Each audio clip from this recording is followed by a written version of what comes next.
Bonsoir tout le monde. Alors aujourd'hui, on va parler de la bouteille de gaz, de l'augmentation du prix de la bouteille de gaz. Vous savez, en tant qu'écologiste, la question de la souveraineté énergétique est un dossier que je travaille particulièrement, auquel nous sommes, nous écologistes, particulièrement sensibles, la souveraineté énergétique.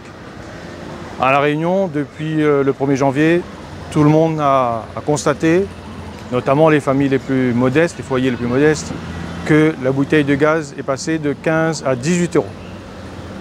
Et vous savez pourquoi? C'est le département, présidé par M. Melchior et sa majorité au conseil départemental, qui n'a pas revalidé l'aide du département. Tandis que la région, elle, maintient le dispositif encore pour aider, et toujours pour aider les Réunionnais. Mais ce dispositif est officiellement provisoire et les familles, donc, depuis quelque temps, bénéficiaient d'une aide exceptionnelle pour l'achat de la bouteille de gaz. Si l'aide de la région disparaît, la bouteille de gaz va être très chère pour les familles réunionnaises. Vous avez vu l'intervention de la présidente de région dans la presse, dans les médias, pour justement demander au département de revenir sur ce retrait, sur donc ces 3 euros. 3 euros, comme le dit la présidente de région, c'est une somme importante pour les familles les plus démunies et même tout un chacun, parce que avec la vie chère aujourd'hui, on est toujours en train de regarder ses dépenses à l'euro près. Le département, bien sûr, a répondu avec ses éléments de langage en disant que ce n'est pas sa compétence, qu'il a d'autres dispositifs, etc., etc.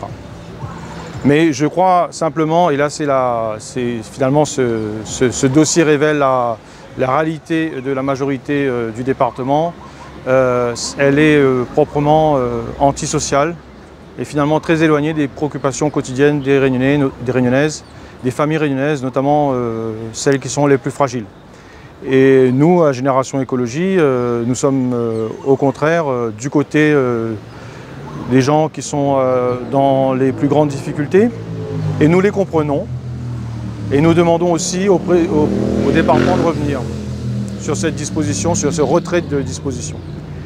Et je me dis aussi que bizarrement, certains politiques ne parlent pas. Je pense bien sûr au maire d'Étang-Salé. C'est vrai qu'il a une élue dans sa majorité, une adjointe qui est aussi conseillère départementale et qui siège dans la majorité départementale, et qui a abondé dans le sens du président pour le retrait de cette mesure sociale. Je condamne, comme beaucoup des Ansaléens, parce que quand on paye maintenant, on va penser à ceux qui ont fait augmenter le prix de la bouteille de gaz. Et on sait qui est responsable de cette situation de hausse du prix donc, de l'énergie à La Réunion. Et je pense que justement, nous devons aujourd'hui changer les élus qui sont antisociaux, j'allais dire, parce qu'ils ne défendent pas la population comme ils le devraient. Cette année 2025 est une année justement où on va voir le vrai visage de nos élus, entre ceux qui font la fête, qui font des promesses, qui font augmenter les impôts, et puis ceux qui réellement, concrètement, se battent pour la population réunionnaise. Et je vous dis à très bientôt.